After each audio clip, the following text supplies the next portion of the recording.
convencionalidad y el control de constitucionalidad, explicando también los control concentrado y control difuso y también en qué órganos y competencias se aplican.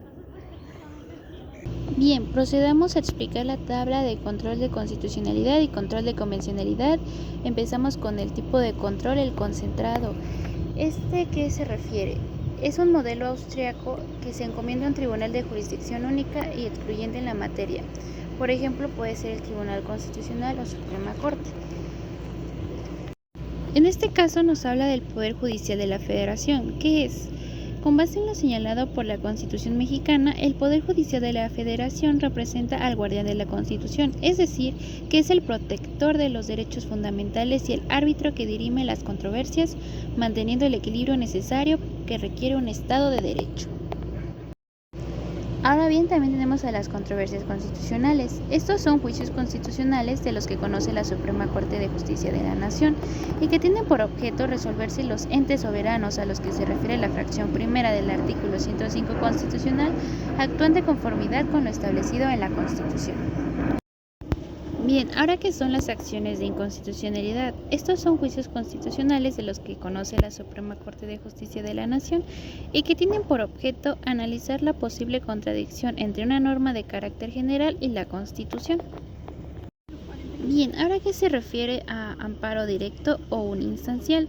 Es aquel que procede en contra de sentencias definitivas, laudos o resoluciones que pongan fin a un juicio dictadas por tribunales judiciales, administrativos, agrarios o del trabajo. Bien, ahora el amparo indirecto o biinstancial es aquel que procede en contra de todo aquello que no sea una sentencia definitiva, laudo o resolución que ponga fin al juicio. Este procede en contra de leyes, reglamentos, tratados internacionales, constituciones estatales, decretos o acuerdos. Bien, ¿ahora qué se refiere con la declaratoria de inconstitucionalidad? Esta es una resolución de la Corte donde declara que una norma general es contraria a lo que establece la Constitución. Bien, ahora el fundamento constitucional se encuentra en el artículo 105. Este habla de que la Suprema Corte de Justicia de la Nación conocerá en los términos que señale la ley los asuntos que se mencionaron, como son la fracción primera, las controversias constitucionales, que sobre la constitucionalidad de las normas generales, actos o omisiones, con excepción de las que se refieran a la materia electoral, y además de la fracción segunda, las acciones de inconstitucionalidad que tengan por objeto plantear la posible contradicción entre una norma de carácter general y esta Constitución. Y bueno, el artículo 103 está referido a los tribunales de la Federación, el tipo de controversia que se pueda resolver de acuerdo a lo que se suscite, como pueden ser normas generales, actos u omisiones de la autoridad que violen los derechos humanos, por normas generales o actos de la autoridad federal y por normas generales o actos de las autoridades de las entidades federativas. Todo esto que justamente viole derechos humanos y las garantías otorgadas para su protección, así también como los tratados internacionales, y también puede ser por la soberanía de los estados o la autonomía de la Ciudad de México. Y bueno, ¿por qué también se habla del 107? Porque está correlacionada con el 103. Este precisamente habla de excepción de aquellas en materia electoral, se sujetarán a los procedimientos que determina la ley reglamentaria de acuerdo con las siguientes bases. En este caso, en la fracción séptima, el amparo contra actos o omisiones en juicio, fuera de juicio, después de concluido o que afecten a personas extrañas al juicio, contra normas generales o contra actos u omisiones de autoridad administrativa, se interpondrá ante el juez de distrito bajo cuya jurisdicción se encuentre el lugar en que el acto reclamado se ejecute o trate de ejecutarse, y su tramitación se limitará al informe de la autoridad, a una audiencia para la que citará en el mismo auto en el que se mande pedir el informe, y se recibirán las pruebas de las partes interesadas ofrezcan y oirán los alegatos, pronunciándose en la misma audiencia la sentencia. Ahora bien, en materia de amparo directo procede el recurso de revisión en contra de las sentencias que resuelvan sobre la constitucionalidad de normas generales. Estas establezcan la interpretación directa de un precepto de la Constitución u omitan decidir sobre tales cuestiones cuando hubieran sido planteadas, siempre que la Suprema Corte de Justicia de la Nación revista un interés excepcional en materia constitucional o de derechos humanos. Eso también se le puede conocer como la facultad de atracción. Tipo de control por determinación constitucional específica, refiere con el Tribunal Electoral del Poder Judicial de la Federación.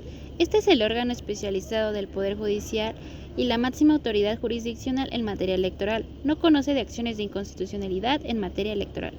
Esta se integra por una sala superior compuesta por 7 magistrados electorales con sede en la Ciudad de México. En el inciso A tenemos al Tribunal Electoral en juicio de revisión constitucional electoral de actos o resoluciones definitivos y firmes de las autoridades electorales locales en organización y calificación de comicios o controversias en los mismos. Y bueno, para indagar un poco más en ella, lo tenemos como un concepto de medio de defensa constitucional que promueven los partidos políticos o coaliciones para impugnar actos o resoluciones de las autoridades competentes de las entidades federativas, para organizar y calificar los comicios locales o resolver las controversias que surjan durante los mismos.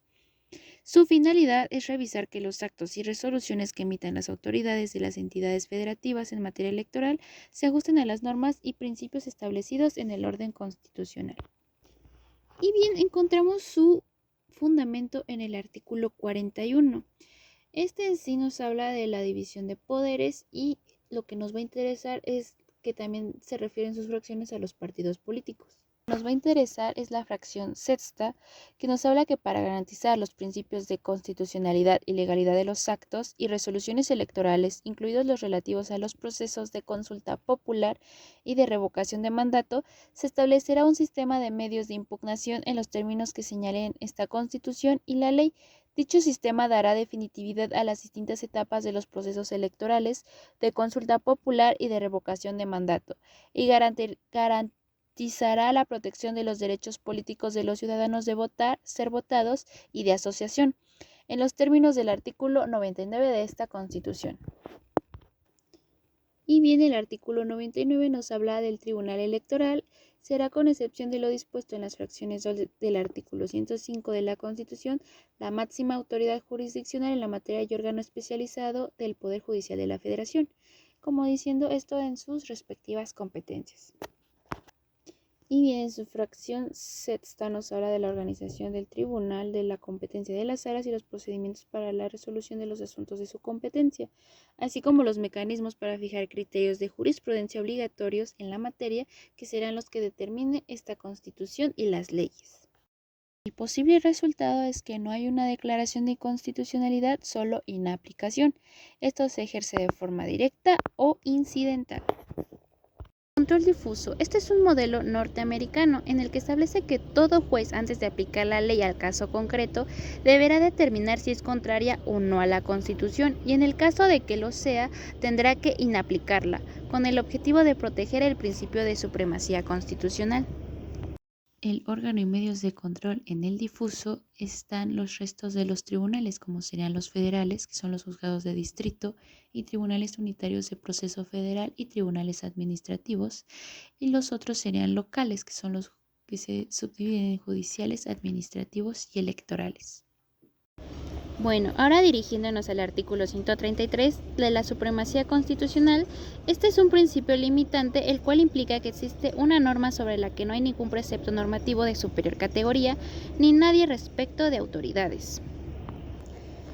Lo que nos lleva a explicar el bloque de constitucionalidad. Este es un instrumento esencial para garantizar la efectividad del Estado de Derecho y la protección de derechos humanos. 104 nos habla de qué conocen los tribunales de la Federación. Uno que se me hace importante señalar es el de las controversias de la fracción segunda, pero sobre todo la tercera de los recursos de revisión que se interpongan contra las resoluciones definitivas de los tribunales de justicia administrativa. En este caso seguimos con esta línea también del amparo indirecto y de los artículos 103 y 107 que hablan precisamente en materia de amparo. Y bueno, también la fracción sexta que nos habla de las controversias y de las acciones a que se refiere el artículo 105, mismas que serán del conocimiento exclusivo de la Suprema Corte de Justicia de la Nación. Y bien, el artículo 106 es el que corresponde al Poder Judicial de la Federación en los términos de la ley respectiva para dirimir las controversias que por razón de competencia se susciten entre los tribunales de la Federación, entre estos y los de las entidades federativas o entre los de una entidad federativa y otra. Y bueno, los demás artículos que son el 133 es uno de los que ya habíamos mencionado con anterioridad. Ahora bien, vamos con los demás supuestos y para poder decir el fundamento del artículo primero. El posible resultado del control difuso es que no hay declaración de inconstitucionalidad, solo la inaplicación, y su forma sería incidental. Otro tipo de control que nos pide hablar en la tabla es la interpretación más favorable. Esto se refiere al principio pro persona, es decir, que todo el momento debe favorecer a la persona protegiendo sus derechos. Aquí nos habla de que todas las autoridades del Estado mexicano es este órgano que se debe de encargar de promover, respetar, garantizar los derechos. Esto se encuentra en el artículo primero en su tercer párrafo, que dice que todas las autoridades en el ámbito de sus competencias tienen la obligación de promover, respetar, proteger y garantizar los derechos humanos de conformidad con los principios de universalidad, interdependencia, indivisibilidad y progresividad. En consecuencia, el Estado deberá prevenir, investigar y sancionar y reparar las violaciones a los derechos humanos en los términos que establezca la ley. Y bueno, ¿cuál es el posible resultado? Solamente la interpretación aplicando la norma más favorable a las personas sin inaplicación o declaración de inconstitucionalidad, ya que este precepto de los derechos humanos es el fundamental en la Constitución Política de los Estados Unidos mexicanos. Y la forma es la fundamentación y motivación precisamente de este artículo primero. Sentencia que se nos presenta, me parece importante hablar sobre el caso Radilla Pacheco versus los Estados Unidos mexicanos, ya que aparte de un control de constitucionalidad nos hablaba de un control convencional. Esto es de acuerdo al Pacto de San José, que la Corte Interamericana de Derechos Humanos asegura que se siga este tratado protegiendo los derechos de las personas en el ámbito internacional. En este orden de ideas, el control de convencionalidad es el que realiza la Corte Interamericana de Derechos Humanos a fin de revisar que los actos y hechos de los estados que han reconocido su competencia se ajusten a las disposiciones de la Convención, es decir, que el hacer o no hacer de los estados se ajuste a lo previsto en el tratado y de esa manera salvaguardando su supremacía. Es por eso que se obliga al Estado mexicano a la reparación del daño por esta violación de los derechos humanos. Y nos hablaba también de la interpretación conforme. En este caso, la de sentido amplio es que los jueces del país, al igual que las demás autoridades del Estado mexicano, deben interpretar el orden jurídico a la luz y conforme a los derechos humanos establecidos en la Constitución y en los tratados internacionales, en los cuales el Estado mexicano sea parte, favoreciendo en todo tiempo la protección más amplia a las personas.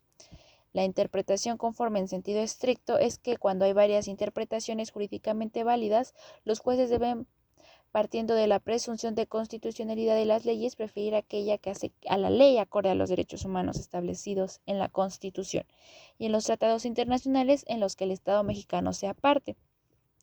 Ahora bien, la inaplicación de la ley cuando las alternativas anteriores no son posibles, ello no afecta o rompe con la lógica del principio de división de poderes y del federalismo, sino que fortalece el papel de los jueces al ser el último recurso para asegurar la primacía y aplicación efectiva de los derechos humanos establecidos en la Constitución y en los tratados internacionales de los cuales el Estado mexicano sea parte. Es por esto que también hablamos de un control concentrado y un control difuso. Ahora, en este orden de ideas podemos entender que todo esto se trata principalmente para proteger el derecho y garantizar a las personas ese derecho humano. Espero que lo hayan comprendido. Cualquier cosa pueden revisar la sentencia de presidente de 23183 y es todo por mi parte. Muchas gracias.